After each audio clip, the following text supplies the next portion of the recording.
Management stratégique de la BAD, entre restructuration, rénovation et refondation.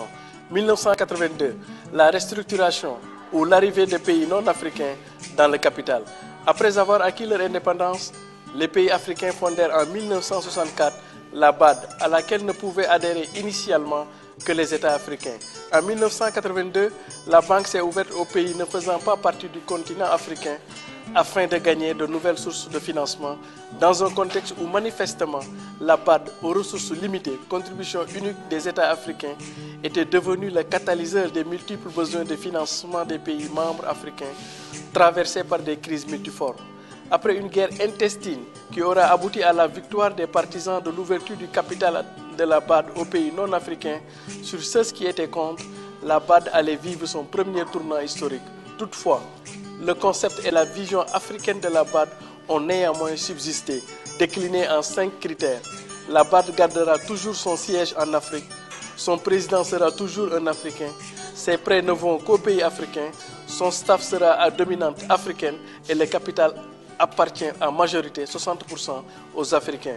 Cette restructuration apportera à la BAD des ressources additionnelles importantes.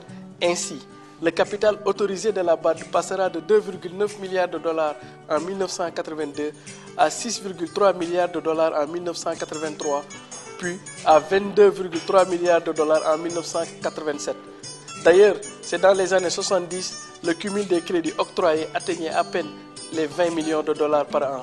C'est pour cette raison que fut créé en 1972 le Fonds africain de développement, alimenté principalement par les pays industrialisés d'Europe et d'Amérique et par le Japon. 1995, la rénovation ou la fin du modèle dirigiste à la BAD. C'est avec le président marocain Omar Kabaj que sera mis fin au dirigisme comme style et méthode de management alors en vogue à la BAD depuis sa création en 1964, avec un conseil d'administration omnipotent et omniprésent et dont les membres vivaient au crochet de la banque. Sous la présidence de M. Kabaj, la ligne de démarcation entre la politique et l'économique est tracée et le partage des pouvoirs entre le président et les administrateurs est défini et clarifié.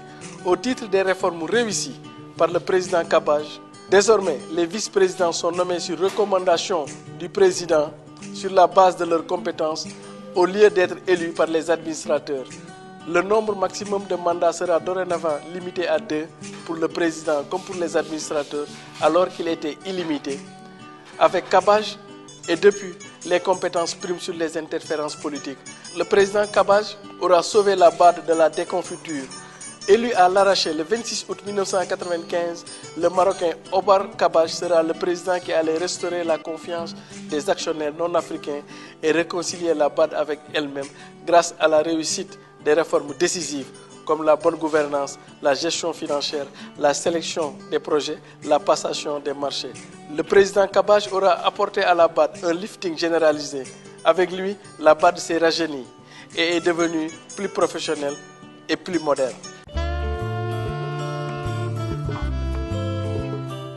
2004, la refondation ou la résilience d'une banque. Quand le Rwandais Donald Kaberuka fut élu président de la BAD, personne n'avait pensé qu'il allait faire aussi bien que son prédécesseur Omar Kabaj à la tête de la BAD.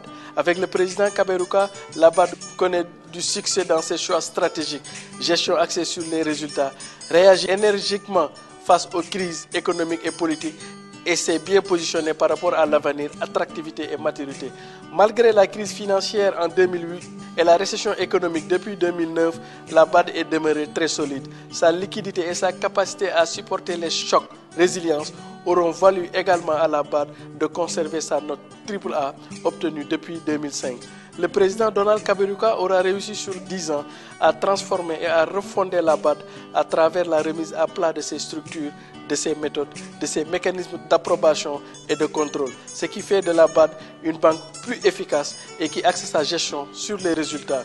Autre innovation majeure à mettre à l'actif du management stratégique du président Kaberuka et dont son successeur devra veiller avec la plus grande célérité, c'est la communication de la BAD. Avec le président Kaberuka, jamais une banque de développement, une institution panafricaine n'a été aussi communicante que la BAD.